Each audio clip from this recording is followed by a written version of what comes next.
We're just going to be speaking on some things about metaphysics, spirituality, and a whole bunch meditation and the whole 9 yards. So, uh, yeah, if you guys have any questions, anybody who watches, post your questions, comments, let you guys know, when we get them.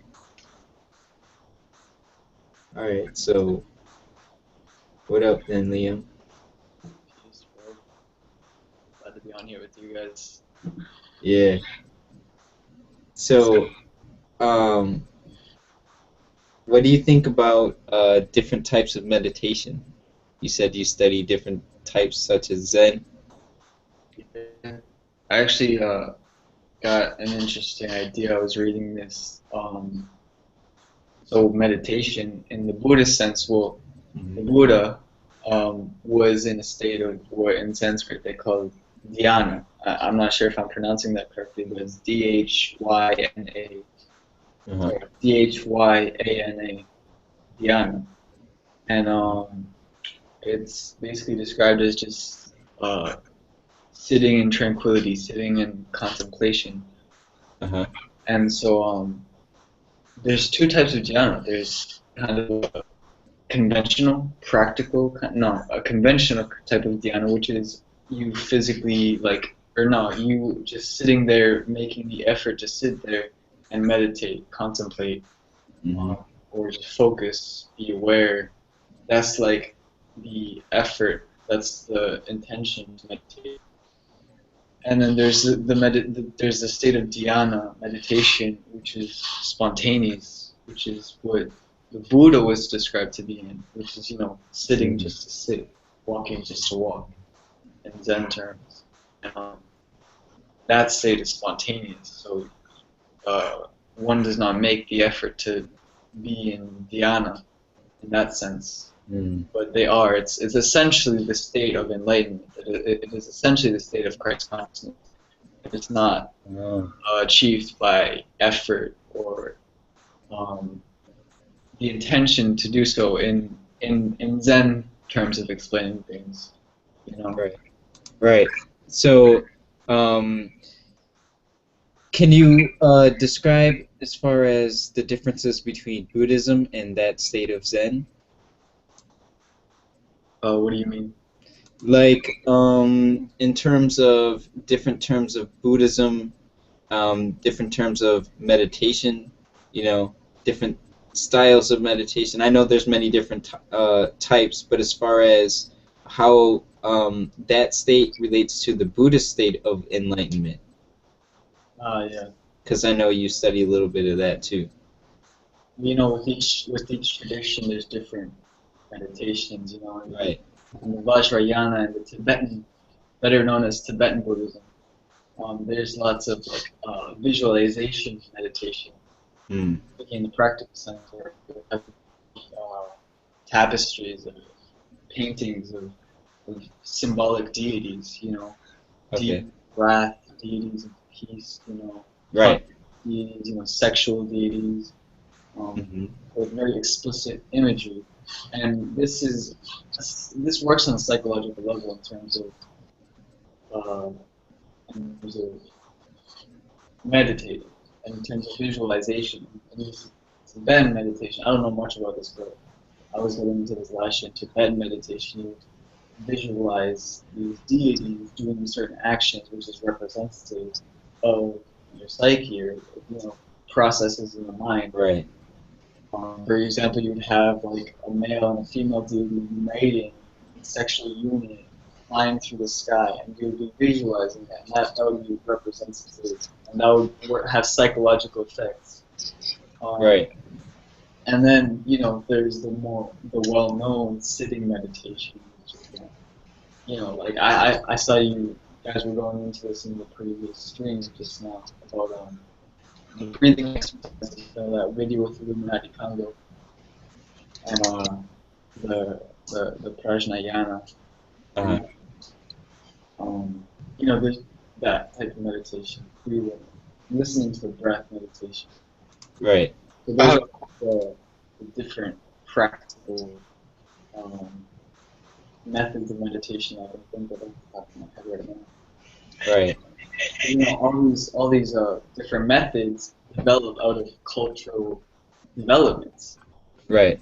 Because Tibet, being such an isolated um, place high on the Tibetan plateau, they basically formed their own method, their own tradition of Buddhism, which is comes to be known as, well, Vajrayana didn't form in Tibet, Right. but Tibetan Buddhism grew its own distinct flavor up on the high plateau. You know, they took what came from India and they did that, and meditation methods formed out of that traditional development, the cultural development. And same thing goes for China. You know, Zen developed in China because it fused with Taoism, and that was imported to Japan a few hundred years later, and that's where we get all the Japanese tradition of Zen. And it's important to know, in my opinion, it's important to know all these traditions, these cultural developments that give rise to these methods of meditation, these different traditions, these different ways of explaining. Right. Just like in I the have a yeah. I have a question, Liam. For those who don't know, um, what what type of meditation did Buddha exactly do? Because I remember a person asked me this on my Facebook one time. They said, what type of meditation did Buddha do so that they can follow in that same, path? What type of meditation did he do to reach his enlightenment? I think that's actually called the Tao, but or Dharma, and path to Nirvana, and I think it's something like that. I'm still studying more on that aspect, but I'm pretty sure he can understand that a little So bit more. would that be called like mindfulness, Yeah, mindfulness. That's what I studied. like observing your thoughts as they come and without judging? I've actually been contemplating this quite a bit recently, and it is the way I see it, it's quite a paradox. And I think the paradox comes fundamentally from the way we're using our mind. Right. And so just let me say that all this information that I'm getting comes from, most of it comes from this book, The Way of Zen by Alan Watts, and he goes very deep into the history and the philosophy of Zen and the developments of Buddhism. And so the paradox is that essentially Buddha, the meditation that Buddha did, let's go through what Buddha did. Buddha was an ascetic. He was part of a movement, an independent movement in India known as the Samana movement. I think there's different names for it. Basically, there were people who left they left the Vedic traditions behind, what was currently predominant in India, and they went off into the woods and they meditated. It was this kind of ascetic, and he did all these ascetic practices: meditation, self-denial, starving himself, not starving himself, but withholding from eating, things like this. And in his book, he describes that Buddha tried so hard in this ascetic lifestyle. Finally, he gave up, and because he just couldn't take it. So one day he just ate, ate whatever food he felt like. He didn't overeat. He just ate what he was hungry, so he ate some food, and then I think he just sat down and gave up. And that's when the realization started to come upon him. And so the meditation that Buddha underwent is a meditation of spontaneity. That is the Tao. It was spontaneous and was not. In one method of explaining it, it was not of his own will. It came spontaneously of, you can say, it came of Allah. It came of the Creator, or it came of the Tao's own spontaneous. That's powerful. Yeah, and so that is the meditation that Buddha underwent, according to the information in this book. And now the meditation we're familiar with is the meditation that we attempt, the meditation that we intend to do. Kind of similar to the ascetic meditation. And there's lots of kind of Zen proverbs where, for example, there was one where one master asked another master, what is the point of sitting meditation? You know, the meditation where we sit and we breathe. The other master said, to polish your mind and become a Buddha. And so the master who asked the question took a tile from the floor and he started scraping it against a rock. And the other master said, why are you doing that? And he said, I'm trying to make a mirror. And so the other master asked, how is polishing a tile on a rock gonna make a mirror? And the other master replied, how is polishing your mind gonna make a Buddha? And so that's kind of like the nature of the Zen perspective, and that's where the paradox comes in. Because if any intention to become a Buddha, if any intention to meditate, to realize, is made, you're reinforcing the self, the ego, the me, because you were setting yourself in this place and you were setting a goal here. And that's where the paradox comes in, because if we can't make the intention to meditate, to become a Buddha, then what do we do? And now, you know, Alan Watts, and you know, I'm sure we can reason on this and we can build upon this and form, you know, different ideas. So it's not like a dead end.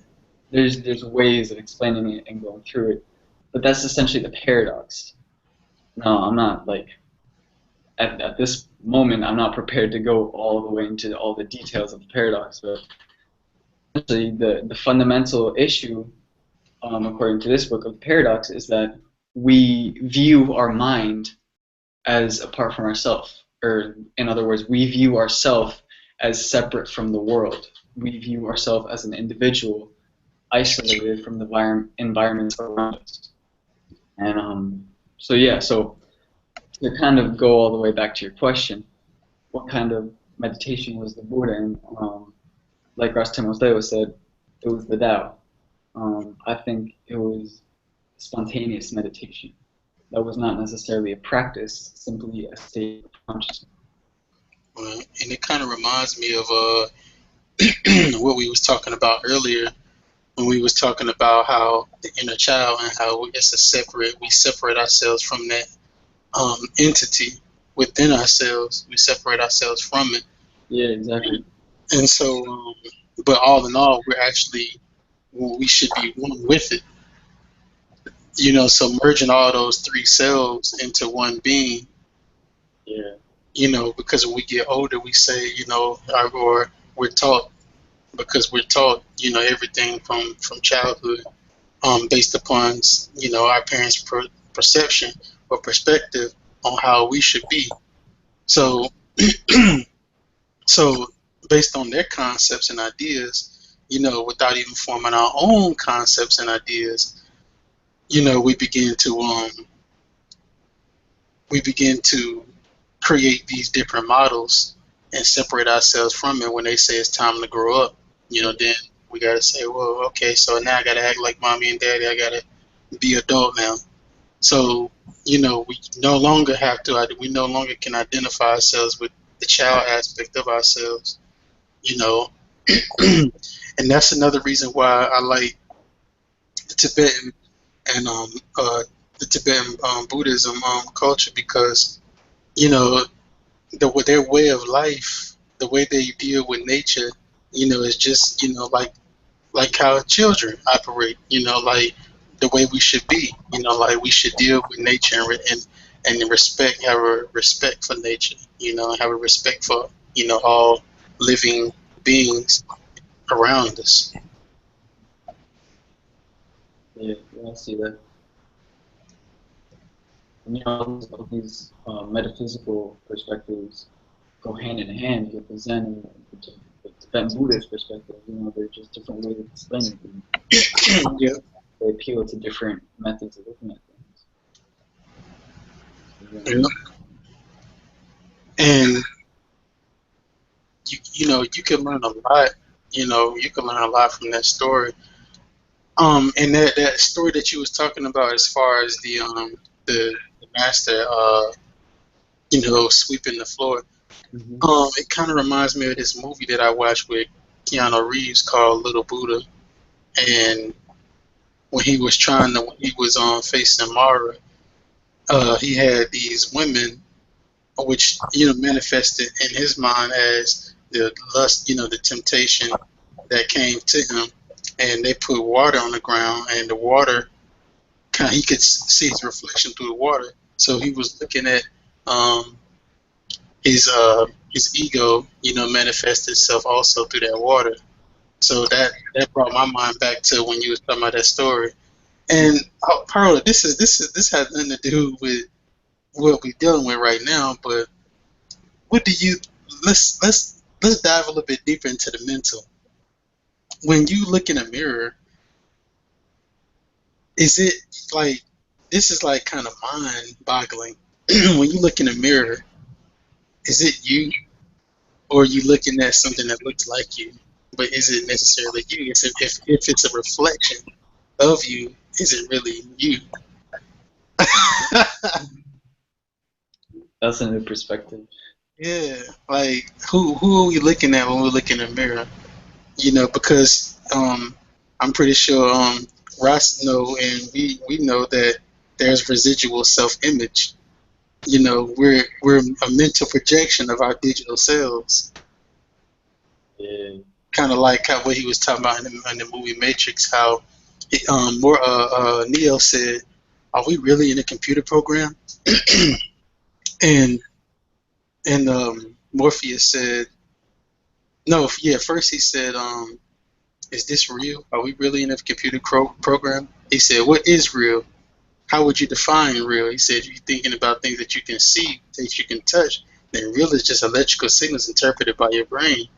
So, you know, Yeah. we're a mental projection of our digital self. We're digital on this plane of existence, but we think that it's necessarily real per se. Yeah, I see. So when we look in a mirror, what do you think that's the question that, or just to build upon, like, what do we think of ourselves when we see, like, do we look in the mirror and think that, oh, that's just me, that's who I am? Or do we think, you know, this is the other side of myself that I identify with being me, but I know it's not necessarily me? You Yeah. see what I'm saying? Yeah, it's like when we see an image of ourselves, we might associate it with the memories of ourselves, a concept of ourselves. Exactly. And not necessarily that it's the actual self of your actual self. hmm Because I always used to look in the mirror and think about that, like, what am I? Who am I? I used to ask these questions like, what am I? Is Yeah. this me?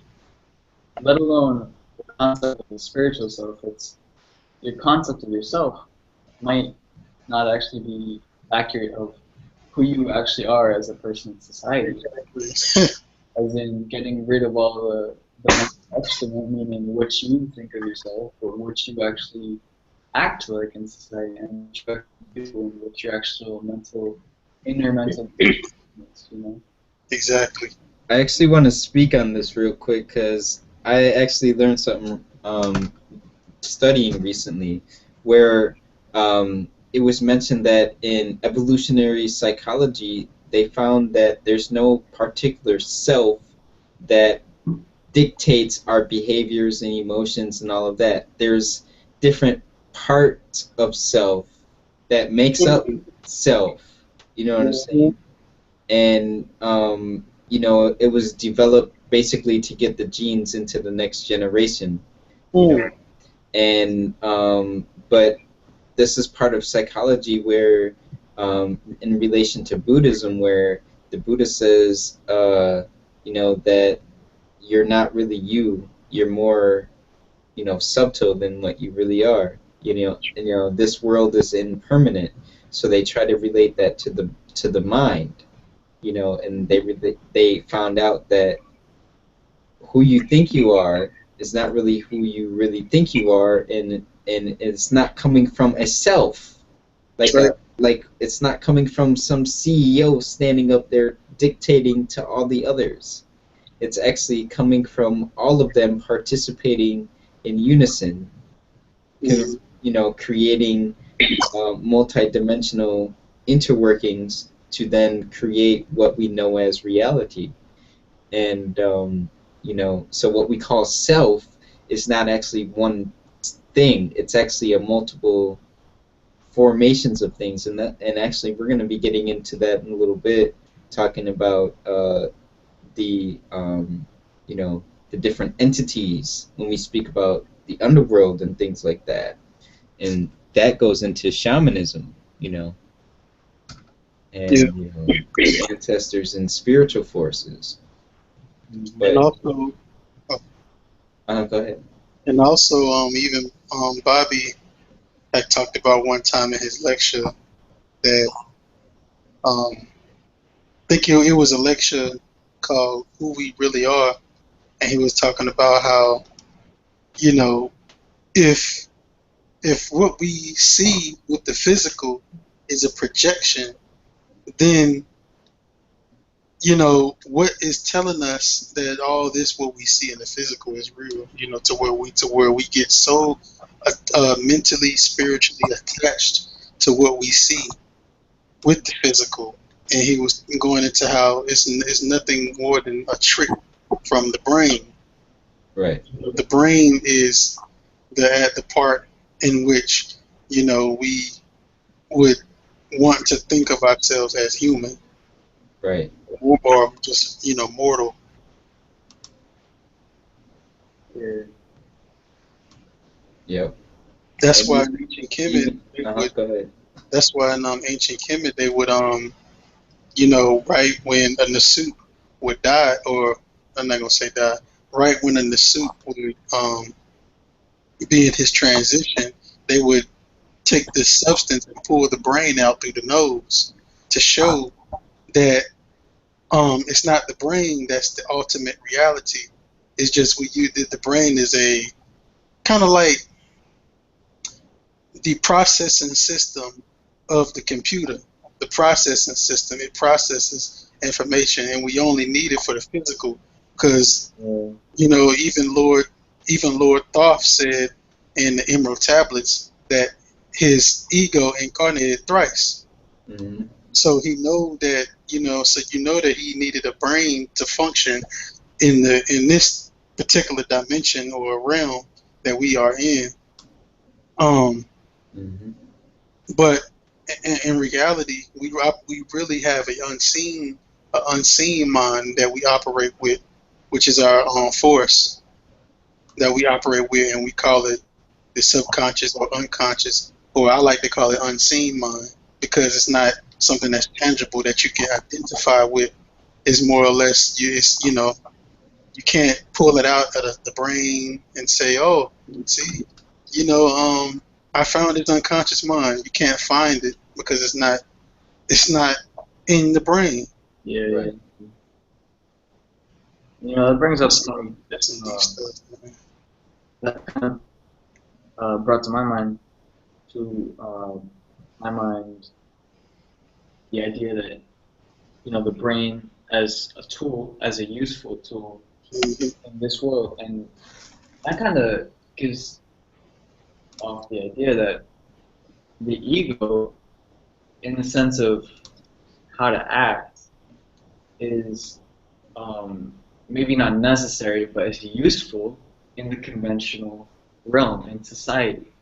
And I was reading in this book how even the way we think intellectually and the way we act, they can both be spontaneous, i.e., without mental baggage, without the Mhm. ego or something to be worried about. It can be itself, even the ego. It can be itself without any extra unnecessary stuff. It's true. This is touching on us in society, us on the conventional physical realm, interacting with people. And we know that Egyptian ritual of taking out the brain shows its Views, yeah. Do you guys mind if I share something with you guys that I found here? It's about searching for God in the brain. It's an interesting study by Mario Beauregard. Yeah. Okay. Let me share my screen here.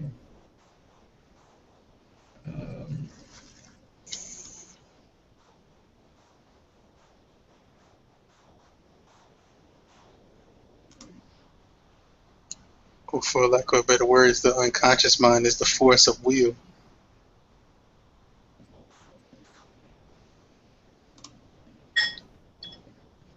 Okay. That corridor.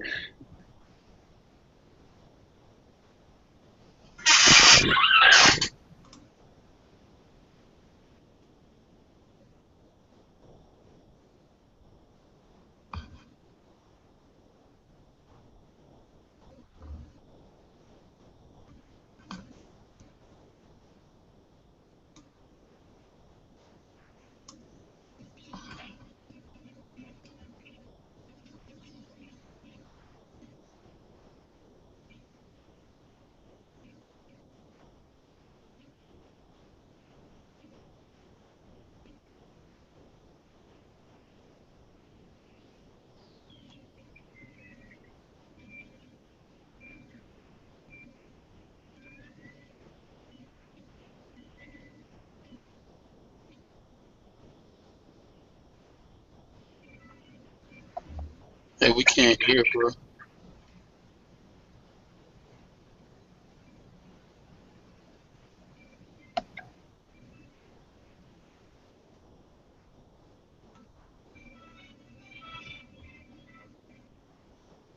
There's some. Can you guys hear it? I'm just reading the subtitles here. There's no sound. Can you guys hear it? No, it's no sound. We were just looking at the subtitle. Oh, okay. I can restart it. My bad. I'm trying to get this sound situated, but I got it right here.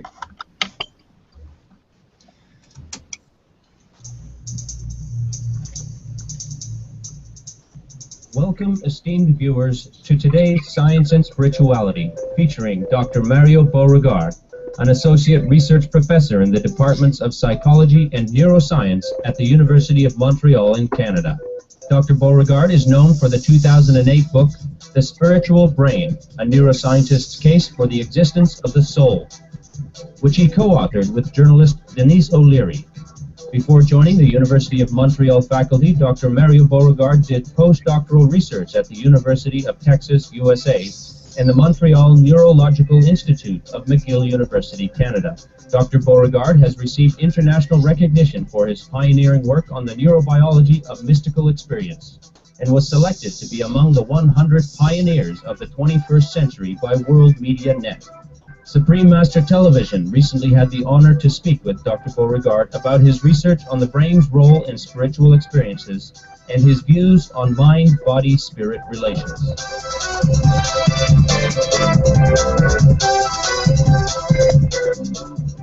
I became fascinated by the questions about the mind, the brain, the soul. When I was about 8 years old, I was living on a farm. My parents were farmers, and we had a lot of space, fields, forests, and we were isolated physically. I didn't have too many neighbors, so I had a lot of time to reflect. At that time, I've had a big insight. I realized one day that the brain and the mind and the soul were totally different concepts.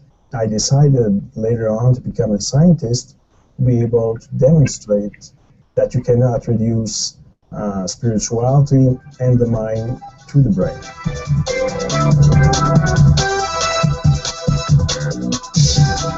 To study brain regions and neural networks, Dr. Beauregard uses functional magnetic resonance imaging, or fMRI, an advanced imaging technology that shows brain activity in 3 dimensions.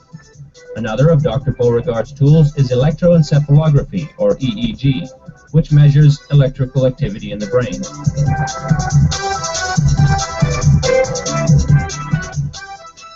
These techniques help us to understand or to identify the most important brain regions and circuits involved in various processes in motion, but also in spiritual states.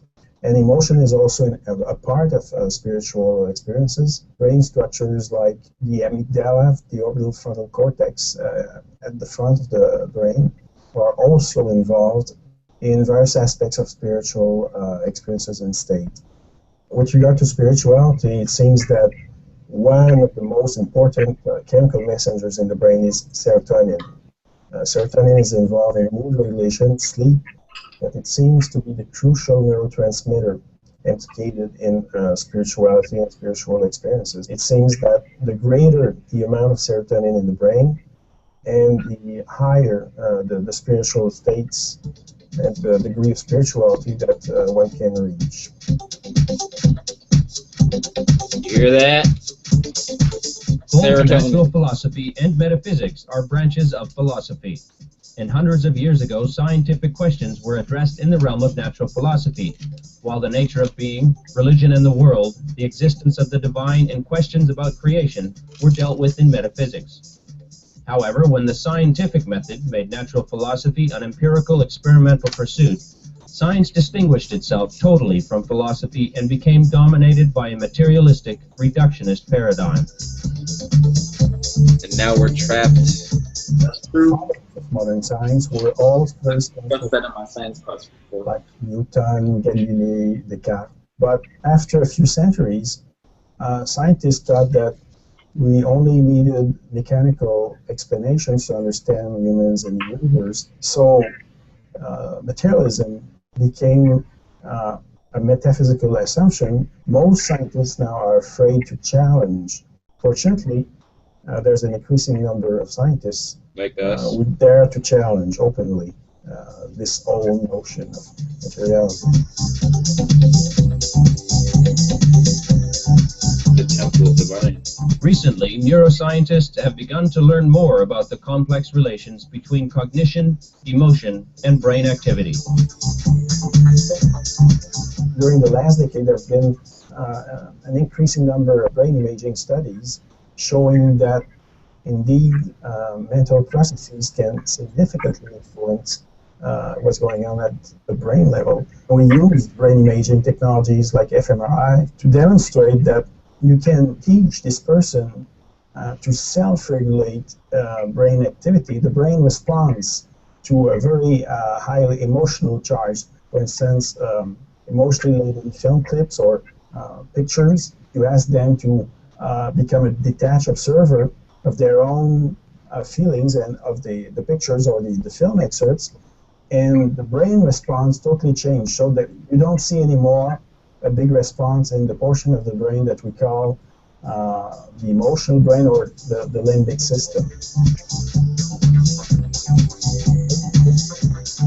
Dr. Beauregard received much attention for his 2006 research measuring the brain activity of nuns who are with the Catholic religious order called the Carmelites during their spiritual experiences.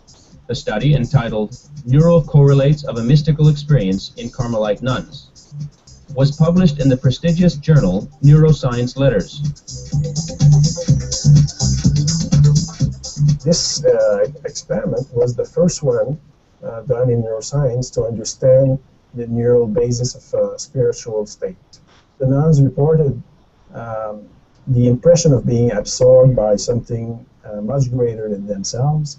They also had an alteration in their representation of the body within space. The nuns reported feelings of peace, bliss, unconditional love. All what they reported subjectively fitted with what we observed neurologically. This experiment proves that there's no single God spot in the brain, in the temporal lobe. The temporal lobe is involved in this experience, the spiritual state, but many other brain regions are involved as well. Spiritual experience is a multidimensional experience that is associated with a complex network of brain regions across the brain. In the nuns, when we use the EEG, we saw very slow waves, some delta waves, some more theta waves also. Theta waves are slow waves ranging between 4 to about 7 hertz. These waves are seen during the state right before people fall asleep. And it's associated also with the retrieval of memories from the unconscious and creativity. That's what we're talking about.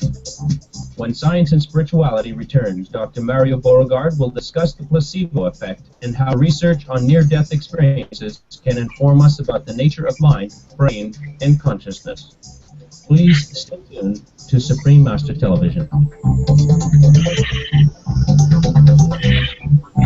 So what do you guys think about that? That was, very deep, man. Everything that we was just discussing, Yeah. right there is that the brain, it's kind of like you can't see, the brain can only, give you the, it can only pick up on what, is shown, due to the waves, but it can't show you exactly the experience that you are having, Right. within the dream state. It only picks up the waves. Right. It's like, like basically like, literally a computer, like, Mm-hmm. it's like, it gives, but you can't really measure, the spiritual mind, with, the brain. You can only get the waves of it.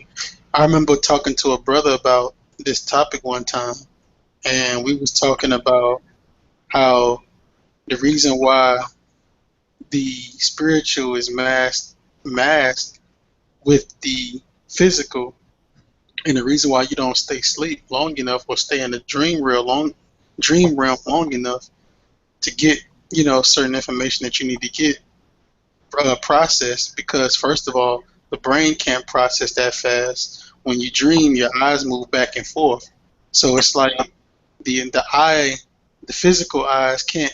It's kind of like this. You can look at my camera.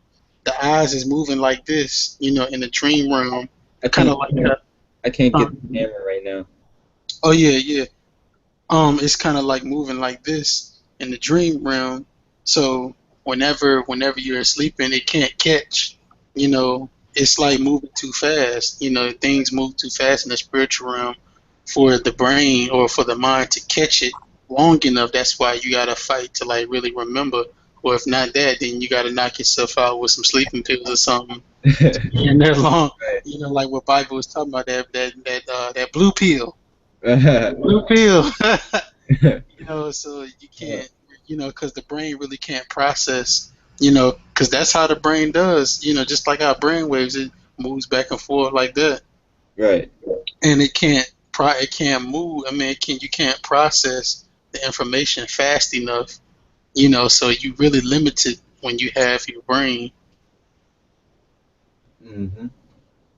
Well, let's take a look and see what the rest of this is saying.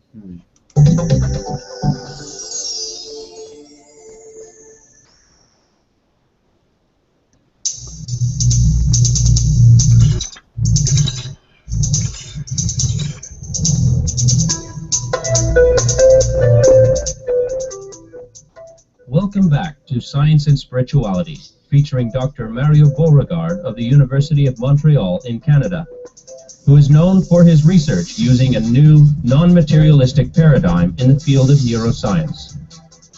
Dr. Beauregard says the mind is extremely powerful and that recent studies demonstrate how our thoughts can change our circumstances. An example is the placebo effect, where subjects are told that a medicine they are taking will cure or lessen their disease symptoms, when in reality the treatment, such as a pill made out of sugar, has no medicinal value.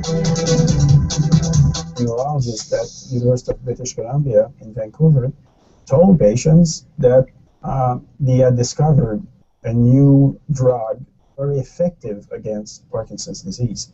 The patient who most believed in this new treatment started to produce and release in their brains dopamine at level comparable to that of healthy people. It shows that what you believe will strongly influence what's going on in your brain, demonstrating that mind cannot be reduced systematically to electrical and chemical processes in the brain, because mind can control these processes in the brain. Dr. Beauregard next describes an experiment that followed his research with Carmelite nuns, in which he measured the brain activity of subjects who had near-death experiences of a specific kind. In a classical near-death experience, you have several aspects, like the impression of leaving your physical body. You can also have the impression of floating along a tunnel at a very rapid pace. Sometimes also the experiencers will report encounters with deceased relatives or friends. But this encounter with the light, or the being of light, seems to be one of the most crucial components regarding a subsequent psychospiritual transformation. So the near-death experiencers that we recruited, all of them had this encounter with the light or being of light. And interestingly, half of the experiencers before their near-death experience were atheists. And after this experience, they became very spiritual people. They felt that this light or being of light was God. Not necessarily in a Christian sense, but a very intelligent being, very loving, irradiating unconditional love. In other words, they claim that during a meditative state, they can reconnect to this light. These people claim that they retain a sense of connection with this light or being of light. So we simply ask them to do this in a meditative state, to measure brain activity. It's possible that for various types of spiritual experience, the brain regions and networks may be the same. There is also scientific evidence to support the idea that spiritual experiences occur outside the realm of the brain. Dr. Beauregard now relates the story of the artist Pam Reynolds as an example.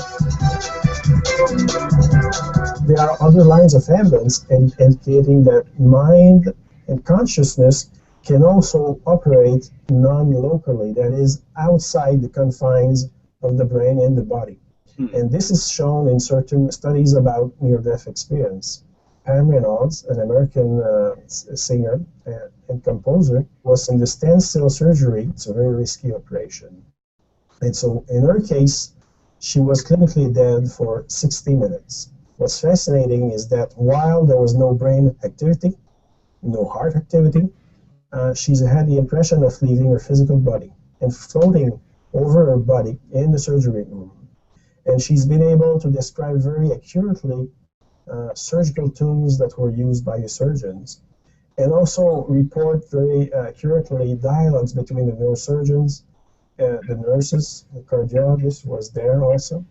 And another fascinating aspect in her experience is the fact that after a while, she left the surgery room. She's had the impression of floating along a tunnel quite rapidly. And at the end of the tunnel, she met with deceased relatives. She met with a beautiful being of light. And her life was totally transformed. We know for sure that there was no brain activity because she was monitored with EEG. Yet, she was able to perceive, to remember, to have feelings, to be self-aware, cases like that. They strongly suggest that what we call mind and consciousness cannot be reduced to brain activity. They can have an independent existence from the body and the brain. Other research has also been done on the non-locality of mind and consciousness. For example, experiments showing that one person praying for another who is ill, even from a great distance away, can have a healing effect on the recipient. As Dr. Beauregard notes, experiments have demonstrated one can change the heart rhythm or the electrothermal response, which indicates emotional reactivity of another from a distance as well. There are now hundreds of studies showing that this can indeed be done by a normal person. So you can imagine, the possibilities that humans have at that level. But in reality, we don't know the limits of what we can do non-locally. We thank Dr. Mario Beauregard for sharing his fascinating research on how the brain, mind, and consciousness relate to spiritual experience. Please join us next Monday for part 2. All right. So that was what I wanted to share with you guys. That's interesting, bro. Yeah, it is. No, I heard, like, I read that a lot of the spiritual traditional explanations of things, a lot of the mythology or whatever spiritual sciences are gradually in the West being proven through more what someone might consider a more scientific method, and even not even speaking about science, more within philosophies or kind of in the realm between philosophy and science and psychology. A lot of the psychological studies are starting to have similar conclusions to what a lot of religions have been stating about these years. So it's interesting. Yep. And a lot of people, now, like for example, if someone goes to the doctor and they get sick and they go to the doctor, then doctors.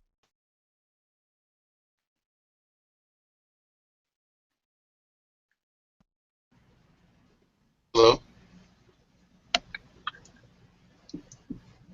Can you hear me? Yeah. Oh yeah, I don't know what happened.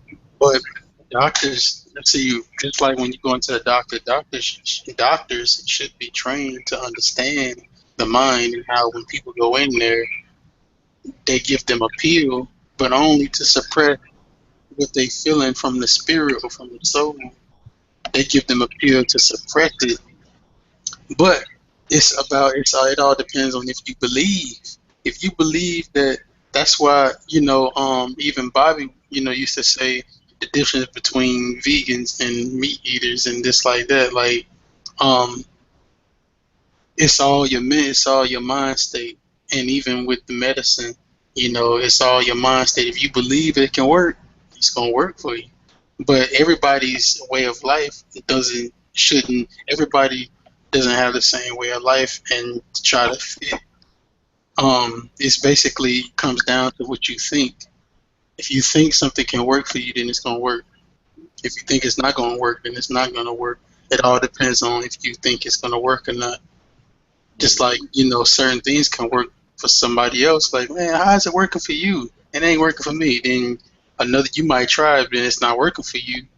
And you're like, how is this working for him but not for me? That's because they've already subconsciously got into their mind that this is good for me. You see what I'm saying? Yeah. So that's that, and basically even what Brother Ross Timotheos had broke down when it comes to like the nervous system and how you can have every disease or infection that you have is due to the way you're feeling from within inside. Meaning, if you have problems expressing yourself, that means that say if you have problems expressing yourself, that can affect your throat chakra. That energy center could be blocked, and then it could cause an infection. In whether it be through your dental or whatever the case may be. If you have a root chakra that's not functioning properly, your digestive system can be off, not balanced, and all of that. So yeah, that's deep science that the doctor was breaking down when it comes to the neurological aspect of the brain and science, and the brain and how you can't measure the unconscious mind with just the physical brain.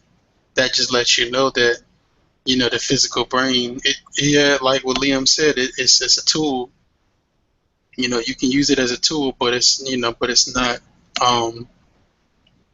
the all, you know, in your experiences. Yeah. Yeah.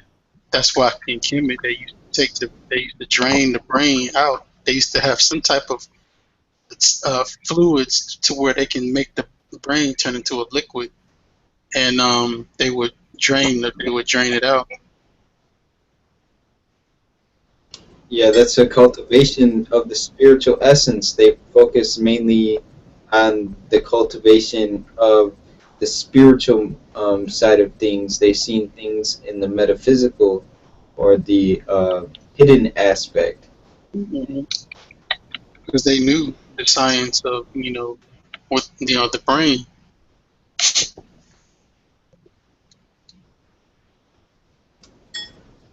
Yep.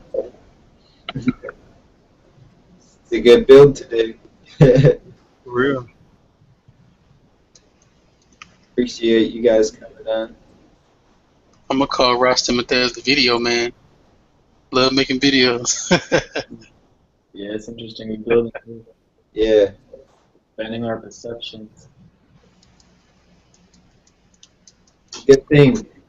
And so um, we're gonna be back with some more videos, some more builds, some more information, and you know, put some questions down. We'll answer them. Let us know what you guys got, and we appreciate you guys for tuning in. Please.